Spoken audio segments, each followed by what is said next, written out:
So you've got to ask the money, especially if you're footing the bill in your state. Is it worth the money? Especially when you consider the number of inmates who will actually die by that method.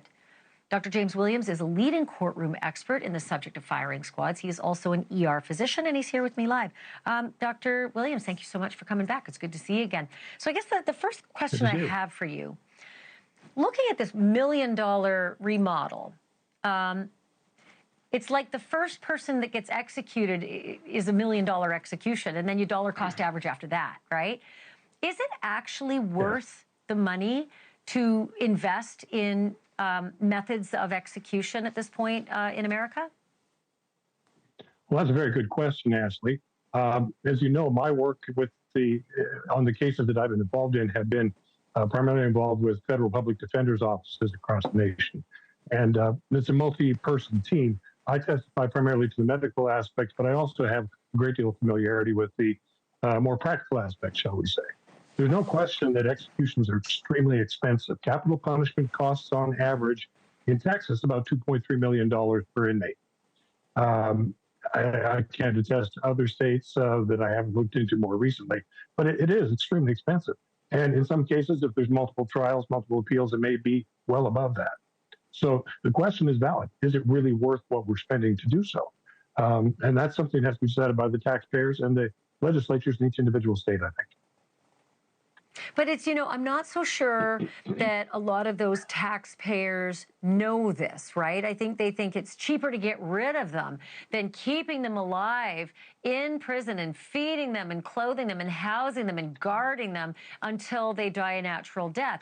Do you know roughly, and I know every state's different, but do you know roughly the comparative on what it costs to put someone away for the rest of his life rather than, go through all the appeals and sometimes 20 years of litigation in order to carry out an execution? Right, that's a big issue. The amount, the amount that I've seen in the work that I've done shows that it's somewhere between $1.2 and $1.4 million more expensive to execute a prisoner than it is to keep him for life on death, not on death row, but in general population. So that's $1.2 million difference. That is a significant hit to the taxpayer. And, every state, again, is different, but Texas executes a lot of its death row inmates. And so, let's just say it's 5 in a year. You're looking at, roughly $7 million in taxpayer money that they're spending. And I guess at that point, you have to ask the voters, is it worth the retribution? Because we all know at this point that it just doesn't dissuade people from killing. Knowing there's death penalty doesn't change the metrics on who decides to kill or who doesn't.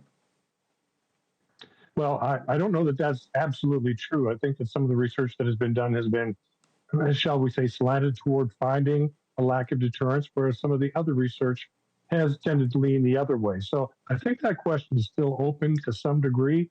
But for the most part, I think most of us agree deterrence is not a great reason to use the death penalty. Yeah, and I only think about states with the death penalty, 27 of them. They don't seem to have a lower record of murders, and so that's why I kind of just look at per capita murders in the death penalty states. I haven't seen that it's been a great benefit, and we've had death penalty for many decades. I've got to ask you in my last question here about the remote operated weapons system. It just feels so macabre. And I know that it all feels macabre to some people, but robots killing the inmate, is that realistic? Sure it is. Actually, since we spoke last, I looked into this a little bit. There's various methods that have been tossed around in those circles.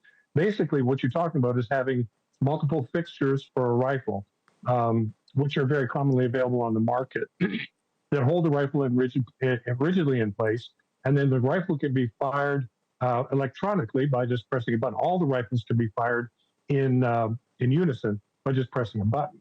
So that would take away the need for individual riflemen, the variability that might exist in the capability of the individual rifleman, although I don't think that's really been an issue at all in Utah, except for one execution over half a century ago.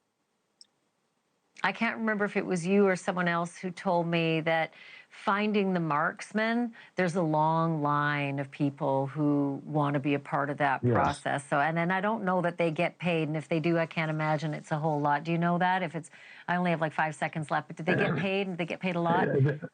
They are paid, but there's also a price that they pay afterwards psychologically. It's not trivial. Thanks for watching. Go to joinnn.com to find NewsNation on your screen. And don't forget to click the red subscribe button below to get more of NewsNation's fact-driven, unbiased coverage.